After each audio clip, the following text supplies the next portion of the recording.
27 বছর বয়সে যখন হন্যে হয়ে ব্যাংকে চাকরি করছেন, তখন আপনারই বয়সী কেউ একজন সেই ব্যাংকেরই ম্যানেজার হয়ে বসে আছেন। আপনার ক্যারিয়ার যখন শুরুই হয়নি, তখন কেউ কেউ নিজের টাকায় কেনা দামি গাড়ি হাঁকিয়ে আপনার সামনে দিয়ে চলে যাচ্ছে। কর্পোরেটে যে সবসময় চেহারা দেখে প্রমোশন দেয় তা কিন্তু নয়। দিন বদলাচ্ছে, কনসেপ্ট গুলো বদলাচ্ছে। শুধু বেতন পাওয়ার জন্য কাজ করে গেলে শুধু বেতনই পাবেন। কথাগুলো কেন এমন হয়? সবচাইতে ভালোটি সবচাইতে ভালোভাবে করে কিভাবে? প্রথমেই আসে পরিশ্রমের ব্যাপারটা। যারা আপনার চাইতে এগিয়ে, তারা আপনার চাইতে বেশি পরিশ্রমী, এটা মেনে নিন। ঘুমানোর আনন্দ আর ভোর দেখার আনন্দ একসাথে পাওয়া যায় না। শুধু পরিশ্রম করলে সব হয় না, আর তাই যদি হতো তবে গাধা হতো বনের রাজা। শুধু পরিশ্রম করা নয়, এর পুরস্কার পাওয়াটাই বড় কথা। Only your results are rewarded, not your efforts. Well, only your results are rewarded, not your efforts. আপনি এক্সট্রা আওয়ার না খাটলে এক্সট্রা মাইল এগিয়ে যাবেন কিভাবে? সবার দিনই তো 24 ঘন্টার। আমার বন্ধুকে দেখেছি, অন্যরা যখন ঘুমিয়ে থাকে তখন সে রাত জেগে আউটসোর্সিং করে। ও রাত জাগার সুবিধা তো পাবেই। আপনি বাড়তি কি করলেন সেটাই ঠিক করে দেবে আপনি বাড়তি কি পাবেন। আপনি ভিন্ন কিছু করতে না পারলে আপনি ভিন্ন কিছু পাবেন না। বিল গেটস রাতারাতি বিল গেটস হননি। শুধু ভার্সিটি ড্রপ আউট হলেই স্টিভ জবস কিংবা জুকারবার্গ হওয়া যায় না।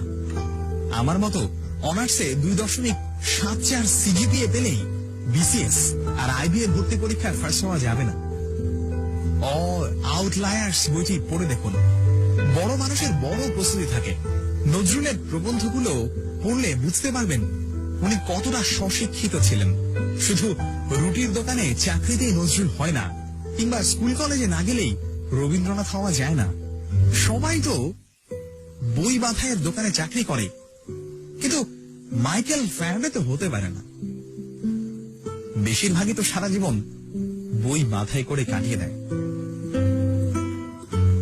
স্টুডেন্ট লাইফে কে কি বলল সেটা নিয়ে মাথা ঘামাবেন না। আমাদের ব্যাচে যে ছেলেটা প্রোগ্রামিং করতেই পারতো না, সে এখন একটা সফটওয়্যার ফার্মের মালিক। যাকে নিয়ে কেউ কোনোদিন স্বপ্ন দেখেনি, সে এখন হাজার হাজার মানুষকে স্বপ্ন দেখতে শেখায়। ক্যারিয়ার নিয়ে যার তেমন কোনো ভাবনা ছিল না, সে সবার আগে পিএইচডি করতে আমেরিকায় গেছে। সব পরীক্ষায় মহা উৎসাহে ফেল করা ছেলেটি এখন একজন সফল ব্যবসায়ী। আপনি কি পারেন কি পারেন না এটা অন্য কাউকে ঠিক করে দিতে দেবেন না। পাবলিক ভার্সিটিতে চান্স পাননি, প্রাইভেটে পড়ছেন কিংবা ন্যাশনাল ভার্সিটিতে, সবাই বলছে আপনার লাইফটা শেষ। আমি বলি, আরে আপনার লাইফ তো এখনই শুরু। আপনি কত দূর যাবেন এটা ঠিক করে দেয়ার অন্যরা কে? লাইফটা কি ওদের নাকি? আপনাকে ডাক্তার ইঞ্জিনিয়ার হতেই হবে কেন? কিংবা ডাক্তারি পাশ করে কেন ডাক্তারি করতে হবে? আমার পরিচিত এক ডাক্তার ফটোগ্রাফি করে মাসে আয় করেন 6 থেকে 7 লাখ টাকা। যেখানেই পড়াশোনা করুন না কেন, আপনার এগিয়ে যাওয়া নির্ভর করে আপনার নিজের ওপর। শুধু ওই oh shit sorry baby chatting dating দিয়ে চলবে না। আপনি যার উপর ডিপেন্ডেন্ট তাকে বাদ দিয়ে নিজের অবস্থানটা কল্পনা করে দেখুন। যে গাড়িটা করে ভার্সিটি আসেন, ঘোরাঘুরি করেন, সেদিকে আপনার নিজের টাকায় কেনা। ওটা নিয়ে ভাব দেখান কোন আক্কেলে? একদিন আপনাকে পৃথিবীর পথে নামতে হবে। যখন আপনাকে যা যা করতে হবে সেসব কাজ এখনই করা শুরু করুন।